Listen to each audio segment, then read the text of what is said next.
ठीक है, तो थोड़ा सा हम पहले इस नेट की ये जो मैथ्स वाली यूनिट है इसको हम कैसे कर सकते हैं इसके ऊपर हम बात कर लेते हैं। अभी 3 यूनिट ऐसे हैं जिनमें, सॉरी 2 यूनिट अभी ऐसे हैं जिनमें मैथ्स का पोर्शन आता है। एक यूनिट है आपकी डेटा इंटरप्रिटेशन की यूनिट,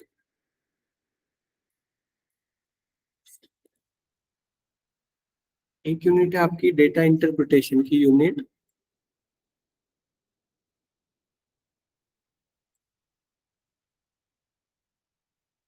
और दूसरी यूनिट है मैथ्स एंड रीजनिंग।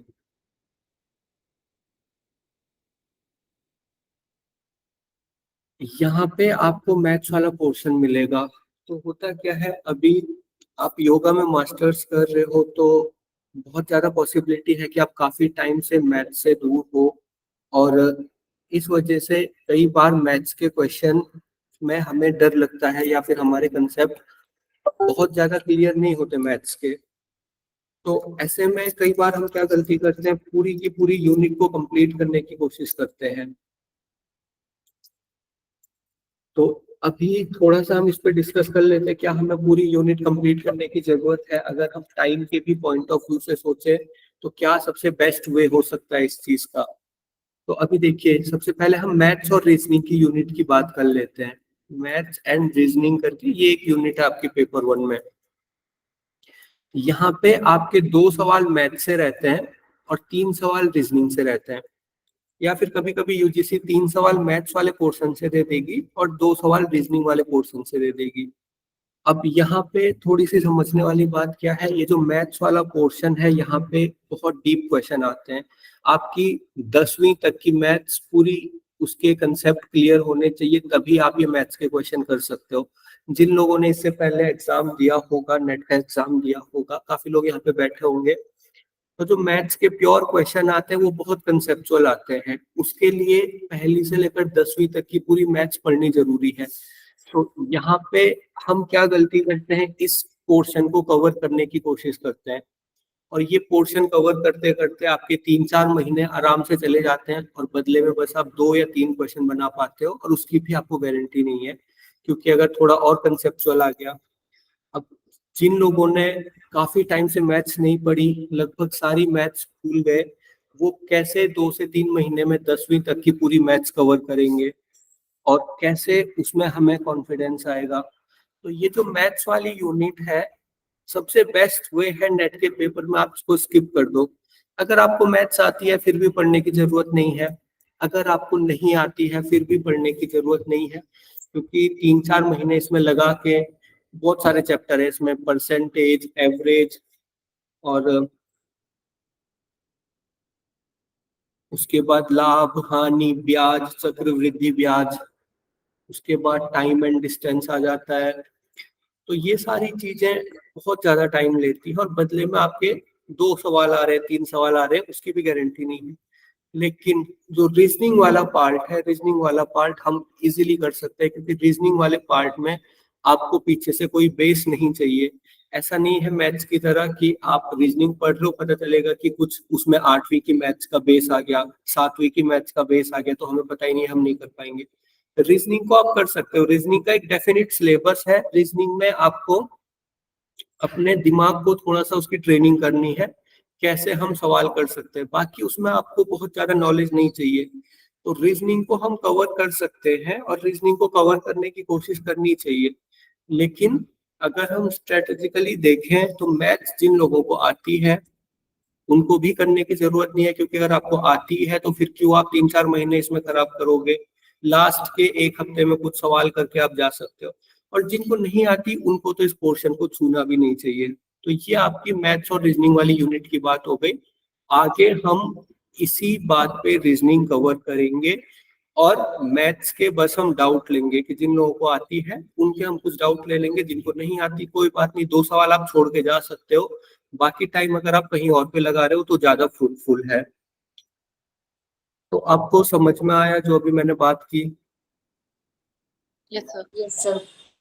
ठीक है, तो इसलिए मैथ्स से डरना नहीं है, क्योंकि 2 सवाल रहेंगे मैथ्स के, 3 सवाल रहेंगे मैक्सिमम, और इन 2 सवाल से डरने का कोई मतलब है नहीं। मैंने लोगों को कहते हुए सुना है कि हम पेपर 1 तो कर सकते हैं, लेकिन उसमें मैथ्स होता है। मैथ्स के 50 में से 2 सवाल है, छोड़ दो उसे, कोई फर्क नहीं पड़ता। 48 सवाल फिर भी आप कर सकते हो। रीजनिंग की प्रैक्टिस करके जाओ। उसके बाद एक है डेटा इंटरप्रिटेशन।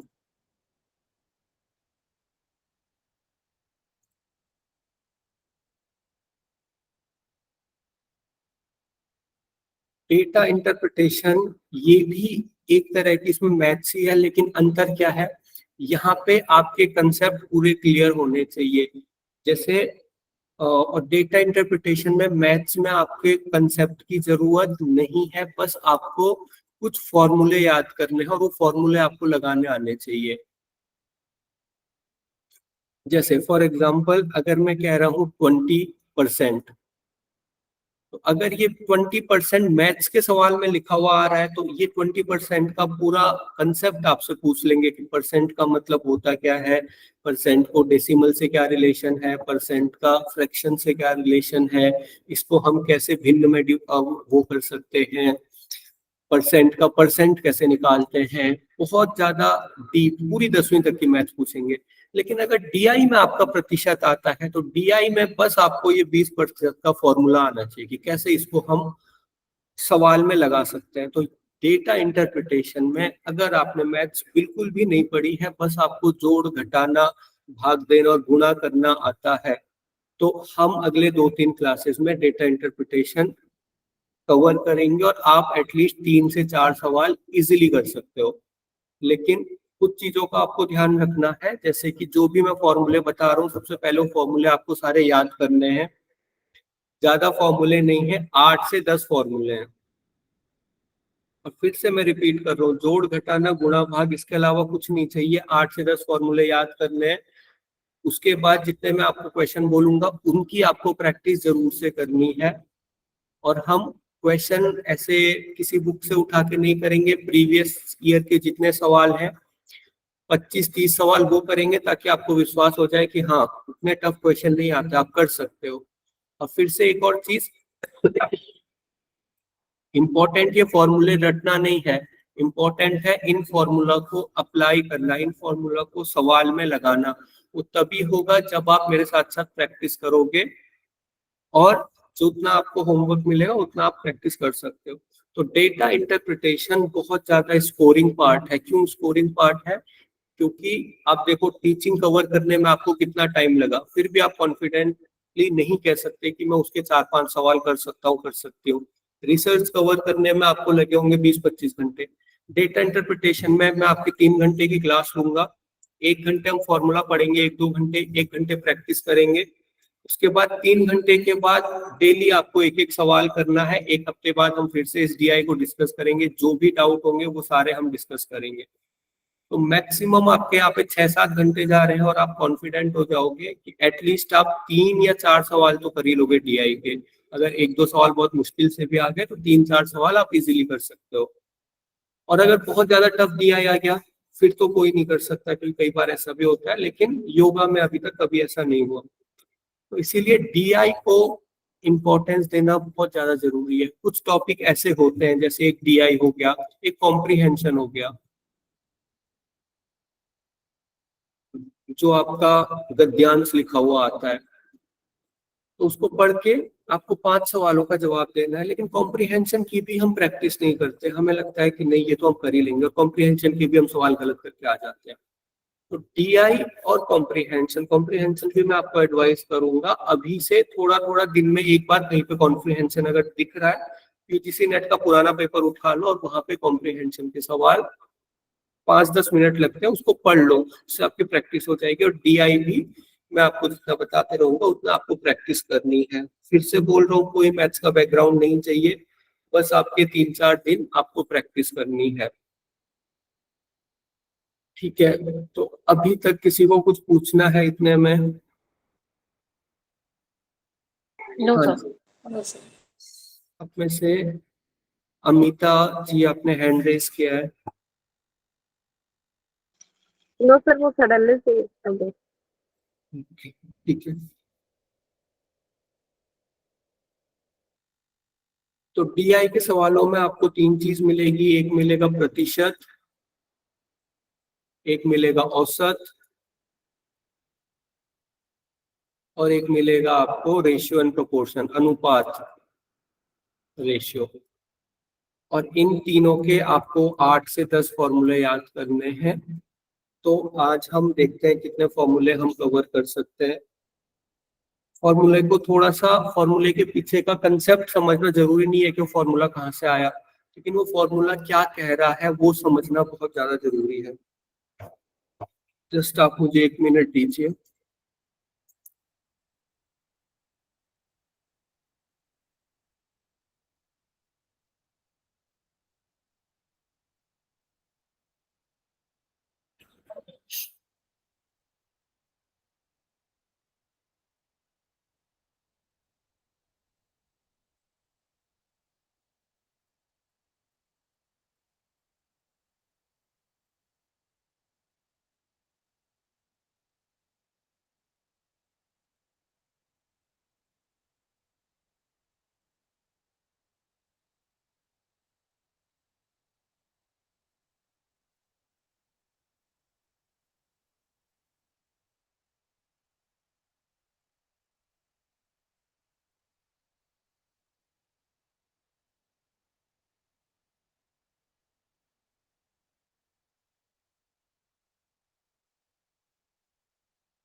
ठीक है, तो सबसे पहले औसत हम लोग देख लेते हैं, किसी भी चीज का औसत कैसे निकालते हैं। फिर से हम ये बात नहीं करेंगे औसत क्या होता है, औसत का कैसे मैथ्स में औसत का इम्पोर्टेंस है, ये सारी चीजों पे बात नहीं करेंगे हम। औसत हम कैसे निकालते हैं, कहीं किसी सवाल में दिया हुआ है आपके पास कुछ नंबर्स हैं, जैसे एक क्लास है, उसमें कुछ बच्चों के नंबर इस तरीके से हैं, एक बच्चे के 10 नंबर आए, एक के 15 आए, एक के 20 आए, एक के 15 आए, और एक के 10 आए। तो ये कुछ बच्चों के नंबर हैं। आपसे क्वेश्चन में आ जाएगा क्लास का औसत नंबर क्लास का कितना है, क्लास में औसत नंबर कितने हैं। तो औसत एक तरीके से आप इतना समझ सकते हो, औसत होता है बीच का नंबर,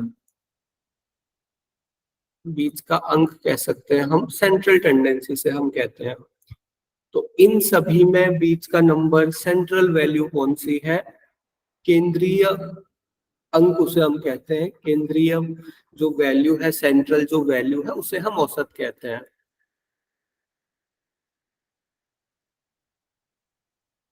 तो बीच की वैल्यू इनमें से कौन सी है, तो क्लास वालों के नंबर है।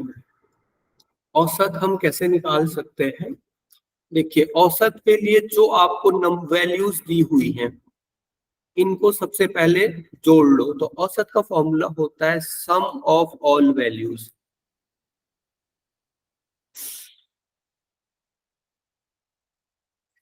तो इनको, जितनी हमारे पास वैल्यूज हैं, इनको हम जोड़ देंगे। तो इनको जोड़ लीजिए, कितना हुआ इनको जोड़ के,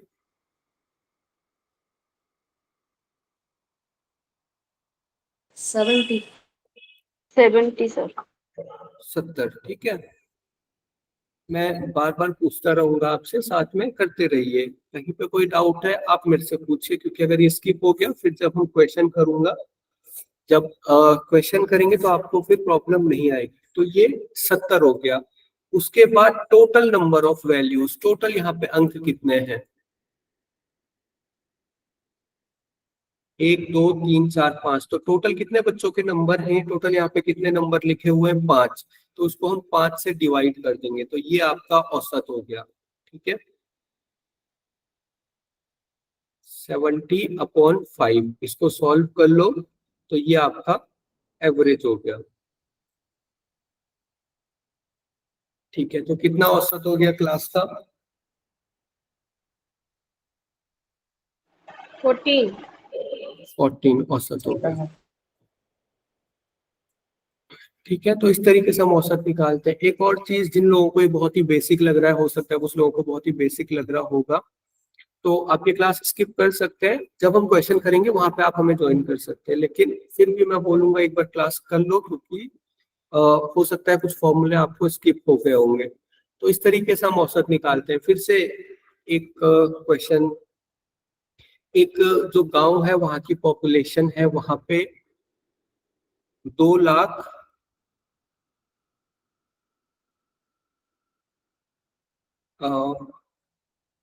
ठीक है, एक टूरिस्ट प्लेस है, तो वहां पे 2 लाख पर्यटक पहले दिन आए, 3 लाख पर्यटक दूसरे दिन आए, और 5 लाख पर्यटक तीसरे दिन आए। तो एक दिन में औसतन कितने वहां पे पर्यटक आए? हर दिन लगभग औसतन कितने पर्यटक आए? तो इसका आपको औसत निकालना है। कैसे निकालेंगे?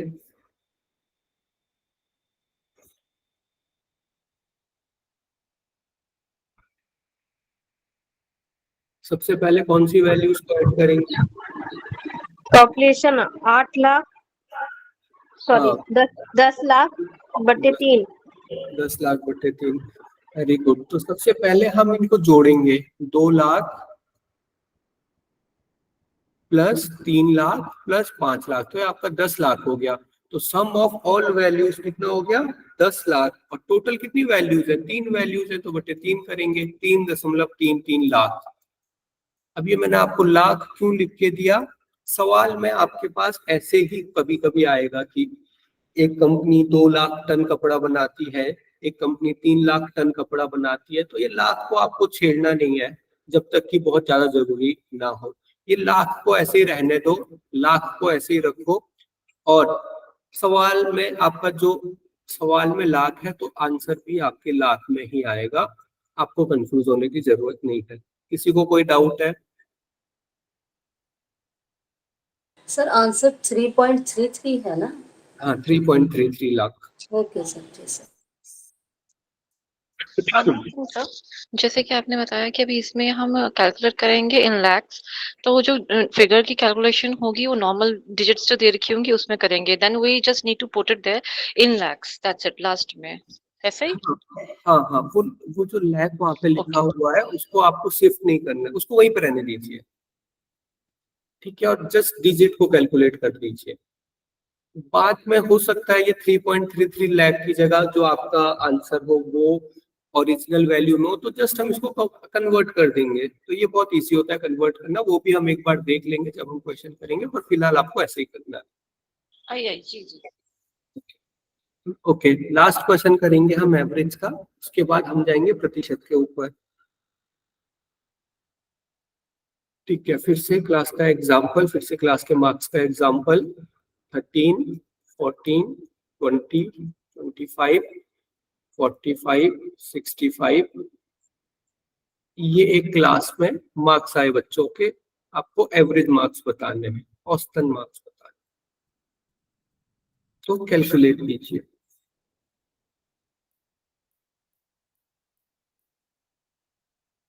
एक और चीज, कैलकुलेटर का यूज नहीं करेंगे तो ज्यादा अच्छा रहेगा।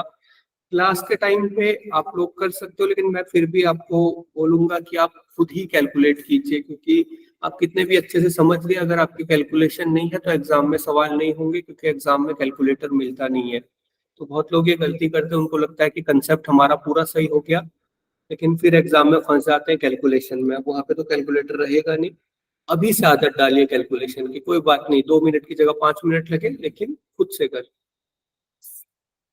3.3 कितना? 3.3 3.3 नहीं, 32 सम ऑफ ऑल द वैल्यूज, इन सबको ऐड कर लीजिए।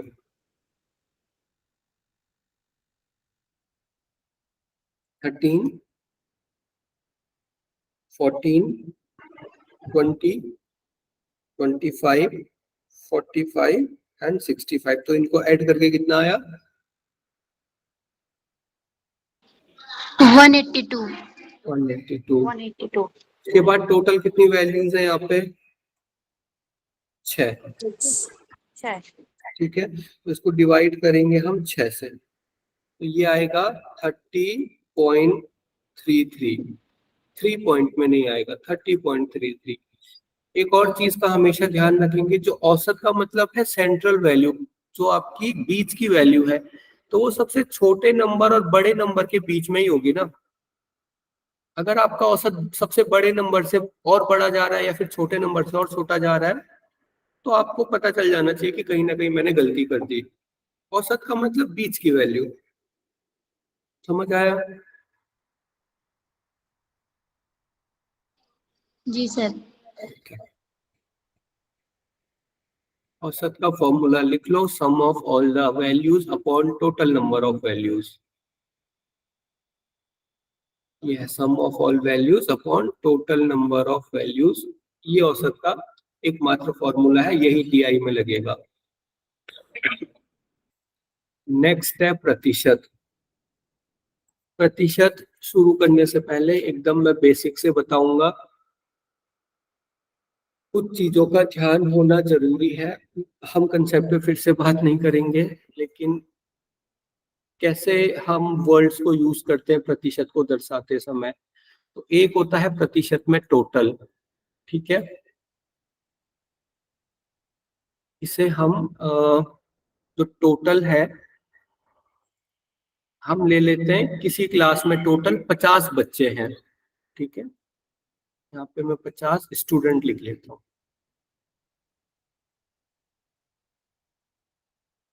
अब ये जो 50 बच्चे हैं, उन 50 बच्चे में से 20 आपके बॉयज हो गए, तो एक टोटल के अंदर एक टोटल का हिस्सा हो गया ना। 50 कुल बच्चे हैं आपके, उसमें से 20 लड़के हैं, तो ये टोटल के अंदर का एक हिस्सा हो गया। इसे हम पार्ट कहते हैं। पार्ट का मतलब होता है भाग, या फिर एक ग्रुप हो गया ये, कि 20 इसमें लड़के हैं। टोटल 50 बच्चे हैं, उसमें से 20 लड़के हैं, तो ये आपका टोटल हो गया, ये आपका भाग हो गया। तो प्रतिशत कुछ नहीं है, प्रतिशत बस इस पार्ट को इस साइन के साथ लिखने का एक तरीका है। हम 50 स्टूडेंट के अंदर 20 बच्चे हैं ऐसे भी बोल सकते हैं। यहाँ पे हम 20 मतलब एक्चुअल लिख रहे हैं, एक्चुअल बच्चों का पार्ट लिख रहे हैं, लेकिन हम उसको प्रतिशत भी बोल सकते हैं कि इतने प्रतिशत बॉयज हैं क्लास में। अभी हमने बोला 20 बॉयज हैं क्लास में, तो ये 20 हमने ओरिजिनल बच्चों की संख्या लिखी, ओरिजिनल पार्ट लिखा, लेकिन हम इसे इतने प्रतिशत बॉयज भी हैं ऐसे भी कह सकते हैं। तो प्रतिशत क्या है? प्रतिशत है किसी पार्ट का टोटल के अंदर के किसी हिस्से को इस साइन के साथ लिखने का तरीका। समझ में आया?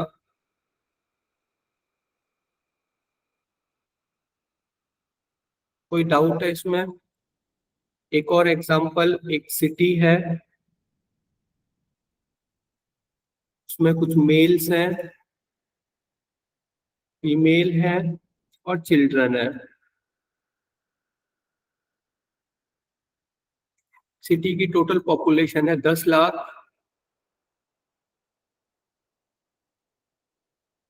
3 लाख यहाँ पे मेल है, 3 लाख फीमेल है, और चिल्ड्रन है यहाँ पे 4 लाख। तो ये क्या हो गया? ये 10 लाख क्या हो गया total,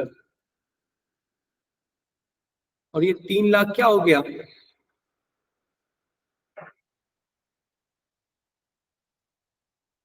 mail population. Mail population का पार्ट, ठीक है, टोटल के अंदर मेल पॉपुलेशन का ये पार्ट हो गया। ये 3 लाख भी फीमेल पॉपुलेशन का पार्ट है, ठीक है। तो एक टोटल के अंदर बहुत सारे पार्ट होते हैं और उन्हीं पार्ट को आप परसेंटेज साइन के साथ लिख सकते हो कि मेल का जो ये जो मेल की जो पॉपुलेशन है वो इतने परसेंट है सिटी के पॉपुलेशन की।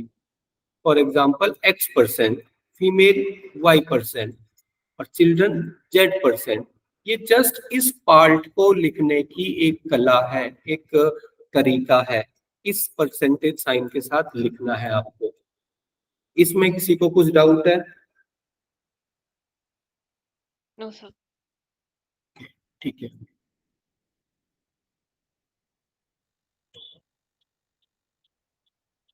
तो अब हम कैसे किसी परसेंटेज का पार्ट निकालेंगे, कैसे हम टोटल निकालेंगे, इसके ऊपर बात कर लेते हैं। और परसेंटेज ही शायद आज हम पूरा कर पाएंगे। तो एक बार इसको हम देख लेते हैं। 3 चीजें हैं, एक है पार्ट, एक है परसेंटेज और एक है टोटल। तो सवाल कैसे कैसे होगा, एक बार आपको पार्ट दिया होगा, परसेंटेज दिया होगा और टोटल निकालना होगा, पहले तरीके के सवाल। दूसरे में आपको टोटल दिया होगा, परसेंटेज दिया होगा और पार्ट निकालना होगा। तीसरे में आपको पार्ट दिया होगा, परसेंटेज दिया होगा, टोटल निकालना है। यानी एक बार आपको पार्ट निकालना है, एक बार आपको परसेंट निकालना है, एक बार आपको टोटल निकालना है। इसके अलावा चौथे तरीके के सवाल नहीं आते। यही 3 तरीके के सवाल हैं, बस इसी के फॉर्मूले याद करने हैं। और एक फॉर्मूला याद करके बाकी दोनों फॉर्मूला आप डिराइव कर सकते हो, लेकिन फिर भी हम उनको याद करेंगे जिन लोगों को डिराइव करना नहीं आता। अब सबसे इजी परसेंट निकालना, प्रतिशत से हम परसेंट बोलेंगे।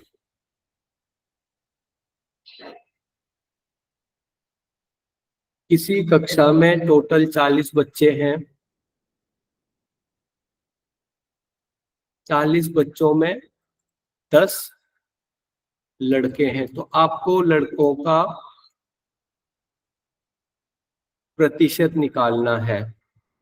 तो ये कौन से टाइप के सवाल हो गए? आपको टोटल दिया हुआ है क्लास का, पार्ट दिया हुआ है कि कितने लड़के हैं, उस पार्ट का आपको प्रतिशत निकालना है। तो प्रतिशत कैसे निकालेंगे? प्रतिशत का फॉर्मूला होता है पार्ट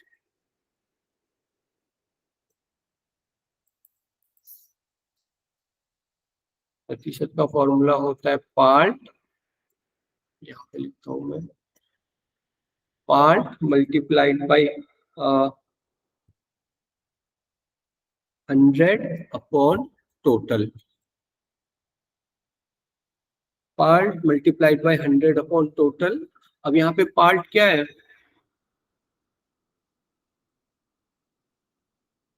10। लड़कों की बात कर रहे हैं, मतलब 10 हो गया आपका पार्ट। 10 की मल्टीप्लाई करेंगे 100 से और टोटल 40 स्टूडेंट्स। 40, टोटल 40 स्टूडेंट है, तो उसको डिवाइड कर दो 40 से। तो ये आपका हो गया 25%। 25%, ठीक है। हाँ, 25% हो गया ये आपका। तो ये 25% किसका है? लड़कों का। जो भी पार्ट आप यहाँ पे रखोगे उसका आपको परसेंट मिल जाएगा। अगर आप यहाँ पे लड़कियों का पार्ट रखते तो आपको लड़कियों का परसेंट मिल जाता। तो जिसका पार्ट रखोगे उसका प्रतिशत मिल जाएगा। ये पहला फॉर्मूला हो गया। फिर से लिख लो इसे, part multiplied by 100 upon total.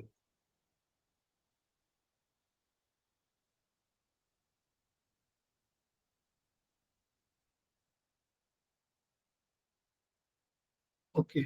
अब मैथ्स में एक बेसिक फॉर्मूला होता है जिस फॉर्मूले को हम कहते हैं साइड स्विचिंग। जैसे ये इज इक्वल टू है और एक वैल्यू है यहाँ पे x। अभी हम परसेंट की बात नहीं कर रहे हैं, जस्ट हम नॉर्मल बात कर रहे हैं। एक वैल्यू यहाँ पे y। तो अगर कोई चीज यहाँ पे डिवाइड में है, कोई चीज यहाँ पे भाग में है, यानी कि x अपॉन 3 है, और आप इस 3 को दूसरी तरफ लेके जाना चाहते हो तो ये दूसरी तरफ जाके मल्टीप्लाई में हो जाएगा। इसे हम x equal to Y multiplied by 3 लिख सकते हैं। यानी कि अगर एक तरफ कोई चीज डिवाइड में है हम उसे दूसरी तरफ लेके जा रहे हैं तो वो मल्टीप्लाई में आ जाती है।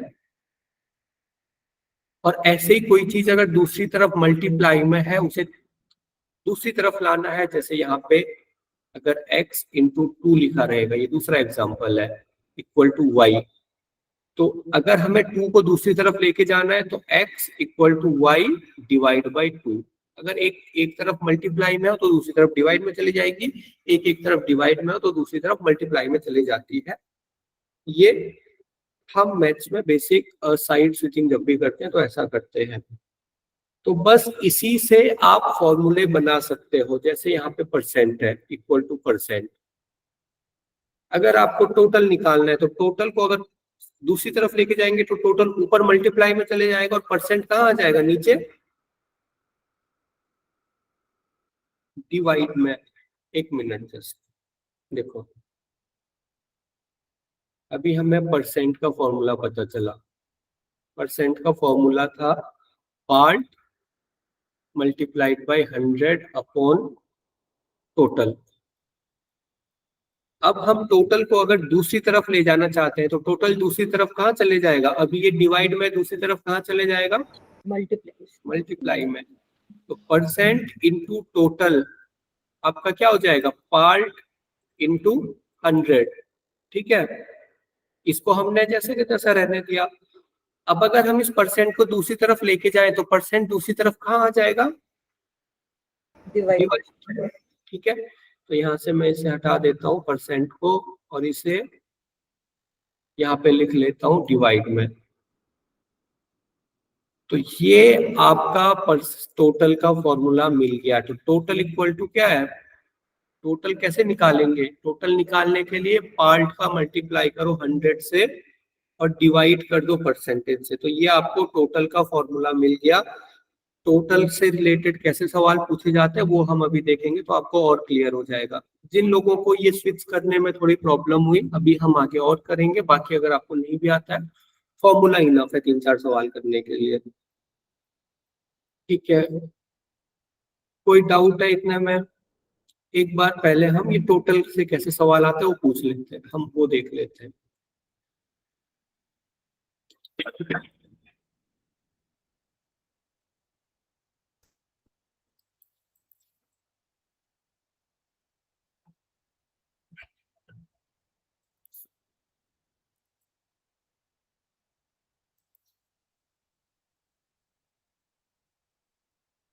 ठीक है, तो किसी क्लास में लड़कों की संख्या है आपका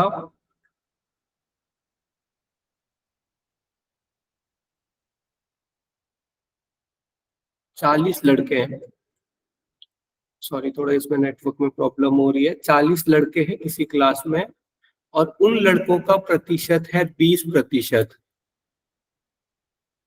पूरी क्लास का। फिर से बोल रहा हूँ, क्लास में लड़के हैं 40 लड़के और वो 40 लड़के पूरी क्लास का 20% है, तो ये 40 क्या हो गया अभी, पार्ट 20 क्या हो गया, परसेंटेज। और हमें निकालना है पूरी क्लास का टोटल, पूरी क्लास में कितने टोटल बच्चे हैं। ठीक है, तो कैसे निकालेंगे, बस ये वाला फॉर्मूला लगा देने का, टोटल रखो। टोटल इक्वल टू होता है part into 100 upon percent. Part हो गया 40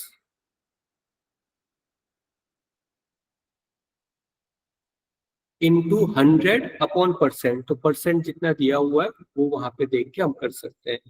तो टोटल हो गया पार्ट है आपका 40 इंटू 100 अपॉन परसेंट, परसेंट कितना है 20। ठीक है, तो ये हो गया 200। तो इसका मतलब पूरी क्लास में टोटल कितने बच्चे हैं, 200 बच्चे हैं। तो दूसरे इस तरीके के सवाल होते हैं जिसमें आपको पार्ट भी दिया हुआ है, परसेंट भी दिया हुआ है, लेकिन पूरी क्लास का टोटल निकालना है। आया समझ में? Yes sir. नेक्स्ट, अब इसी फॉर्मूले को फिर से तोड़ते हैं। टोटल का फॉर्मूला लिख लो एक बार फिर से। टोटल का फॉर्मूला है पार्ट। देखो ये टर्म समझने जरूरी है। पार्ट का मतलब क्या, फॉर्मूला रट के भी क्या फायदा अगर आपको पार्ट पता नहीं चल रहा सवाल में पार्ट क्या है। तो वो साथ साथ समझते चलो, और कहीं पे प्रॉब्लम आ रही है तो पूछो। Upon percent. अब हमें ये पार्ट का फॉर्मूला चाहिए, यानी कि पार्ट को हमें एक तरफ करना है, बाकी सारी चीजें दूसरी तरफ होनी चाहिए। तो परसेंट कहाँ चला जाएगा, दूसरी तरफ। Total multiplied by percent. यहाँ डिवाइड की तरफ कहाँ चले जाएगा, मल्टीप्लाई में।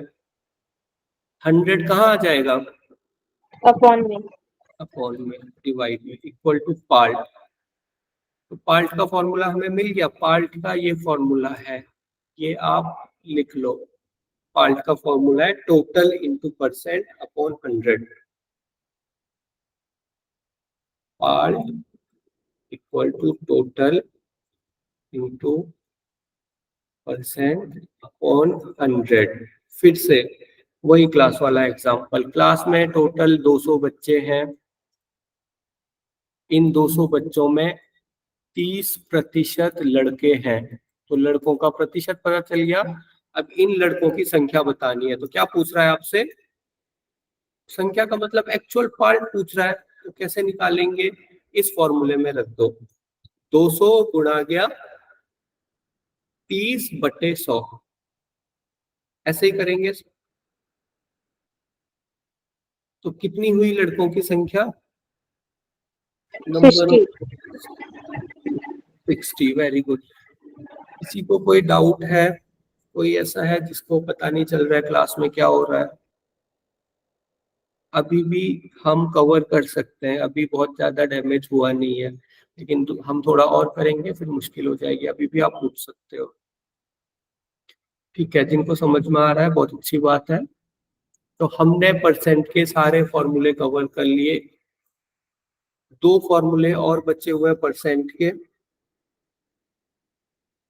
तो मुझे उम्मीद है इतना सबको समझ में आ गया होगा। 2 फॉर्मूले जो यूजीसी के सबसे ज्यादा फेवरेट है, आपको हमेशा पूछा जाएगा। परसेंट, अभी जो हमने परसेंट पढ़ा उसे भूल जाओ, ये बहुत सारे क्वेश्चन में यूज होगा। लेकिन अब हम परसेंट का, प्रतिशत का दूसरा तरीका देखेंगे। प्रतिशत यूज होता है तुलना करने के लिए।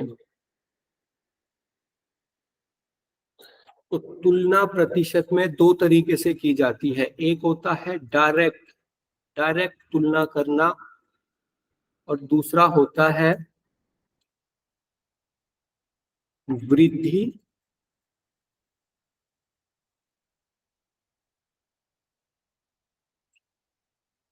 काफी टाइम से मैंने हिंदी नहीं लिखी, तो ठीक है, ये वृद्धि लिखा हुआ है, ठीक है।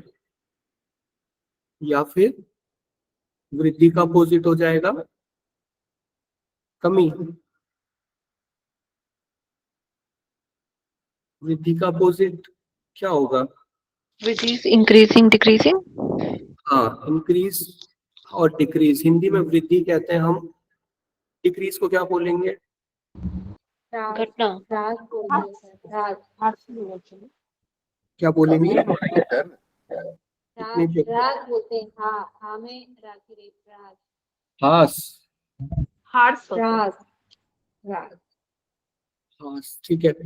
तो अभी मैं कमी लिख लेता हूँ यहाँ पे, मेरे को एग्जैक्ट समझ नहीं आ रहा। तो ये इंक्रीज, घटना भी कह सकते हैं। हाँ घटना भी कह सकते हैं, लेकिन सवालों में एक टर्म होता है, वो हम वहां पे देख लेंगे, ठीक है।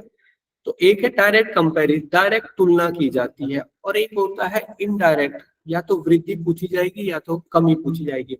अब सबसे पहले हम डायरेक्ट कंपैरिजन देख लेते हैं। डायरेक्ट कंपैरिजन कैसे होता है, डायरेक्ट, कर दिया वो राग। हाँ तो ठीक है, ठीक है। अभी आप इस पे आ जाओ। अभी हम डायरेक्ट कंपैरिजन कैसे करते हैं ये देखते हैं। तो फॉर एग्जांपल एक लड़का है ए, उसका वेट है 20 किलो। एक लड़का है बी, उसका वेट है 30 केजी, इस किलो। तो आपसे पूछ दिया जाएगा ए का वजन B का कितना प्रतिशत है। तुलना कर रहे हैं ना, A का वजन B का कितना प्रतिशत है, डायरेक्ट तुलना कर रहे हैं। ऐसे सवाल आपको 1 या 2 पक्का मिलेंगे DI में, आप ये 100% मान के चल सकते हो। ये percentage increase, percentage decrease, direct comparison, तो अभी हम डायरेक्ट कंपैरिजन कर रहे हैं। A का वजन B का कितना प्रतिशत है, तो ऐसे सवालों को हम कैसे सॉल्व करेंगे। ऐसे सवालों को के लिए फॉर्मूला होता है, सबसे पहले यहाँ पे मैं एक और व्हाइट बोर्ड खोलना पड़ेगा मुझे।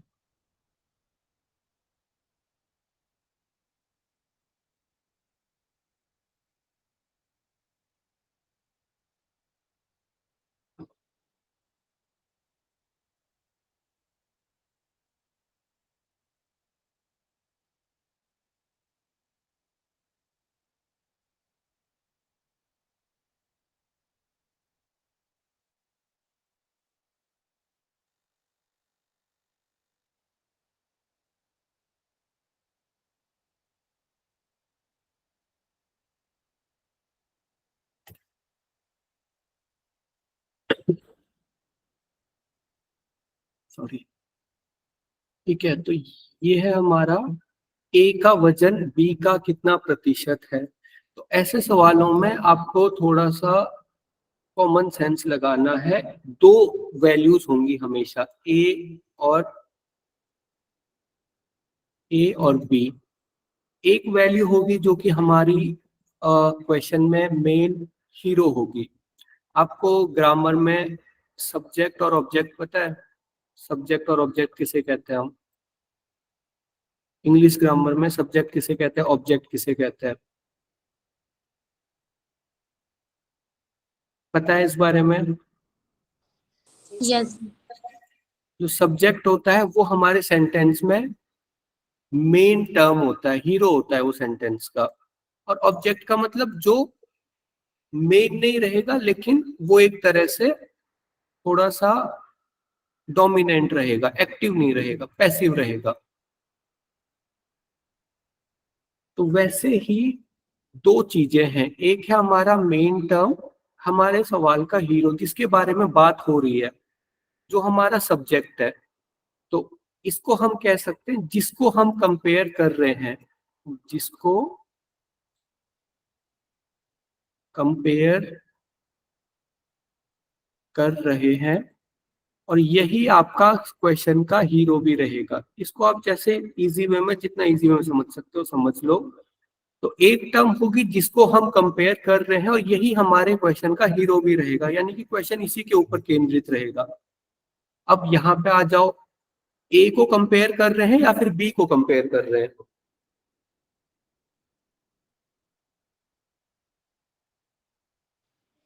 B को। नहीं, अगर आप ध्यान से देखोगे, बी से कंपैरिजन किया जा रहा है, लेकिन कंपेयर किसको कर रहे हैं? A को। ए को कंपेयर कर रहे हैं। ए के वजन के बारे में पूछ रहे हैं ना, कि ए का वजन कितना प्रतिशत है, और किसका कितना प्रतिशत है, बी का वजन का। तो यानी कि ये हमारा मेन हीरो है, इसी के बारे में पूरा सवाल है। ये बस वहां पे कंपैरिजन के लिए है, यानी कि तुलना का आधार है ये। इससे हम कंपेयर कर रहे हैं। यहाँ पे मैं ऐसे भी लिख सकता था, ए का वजन सी का कितना प्रतिशत है, लेकिन बात तो हम ए की ही कर रहे हैं ना। तो फिर से यहाँ पे आ जाओ, एक होगा जिसको हम कंपेयर कर रहे हैं, जो हमारा हीरो होगा, दूसरा होगा जिससे कंपेयर कर रहे हैं हम। अभी ये स्टार्टिंग में थोड़ा सा मुश्किल लगता है, लेकिन 3-4 आप सवाल करोगे तो इजी लगने लगेगा। जिससे हम कंपेयर कर रहे हैं, और यहाँ पे आप ब्रैकेट में लिख सकते हो तुलना का आधार।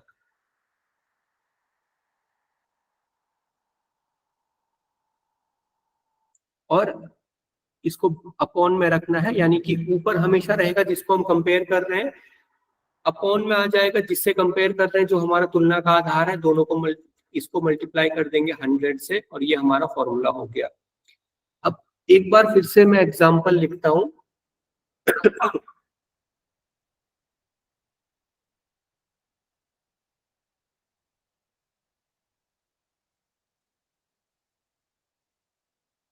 मैं आपसे 10 साल छोटा हूँ, तो यहाँ पे मैं किसको कंपेयर कर रहा हूँ, यानी कि किसके बारे में बात कर रहा हूँ?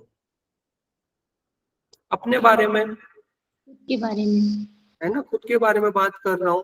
तो ये मेन हो गया जिसको मैं कंपेयर कर रहा हूँ, जो यानी कि सेंटेंस का हीरो है। और दूसरा आपसे, आप क्या हो गए, आप बस वहां पे तुलना करने के लिए हो, कंपैरिजन करने के लिए हो, ठीक है। तो ये हमारा तुलना का आधार हो गया। इतना समझ में आया? समझ आया इतना? Yes sir. ठीक है, तो ये फॉर्मूला रहेगा। और अभी आज की क्लास हम यहीं पे खत्म करते हैं। मेरी अभी जस्ट दूसरी क्लास है, तो कोई डाउट है आप लोग लिख लो। कल हम सबसे पहले डाउट डिस्कस करेंगे। दूसरी चीज, थोड़ा सा टाइम कम हो रहा है, तो हम 8:45 से शुरू कर सकते हैं, 8:45 से। जी सर।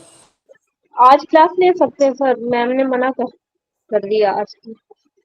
नहीं, एक्चुअली मेरी अभी खुद की क्लास है पीएचडी की, तो मेरे को अभी तुरंत जाना है, तो हम 8:45 से कर सकते हैं कल से। किसी को कोई परेशानी तो नहीं 8:45 से? नहीं सर। ठीक है, तो कल से हम 8:45 से करेंगे। आज की क्लास यहीं पे हम खत्म करते हैं। बहुत बहुत धन्यवाद। आप थैंक यू लीजिए। सर। Thank you.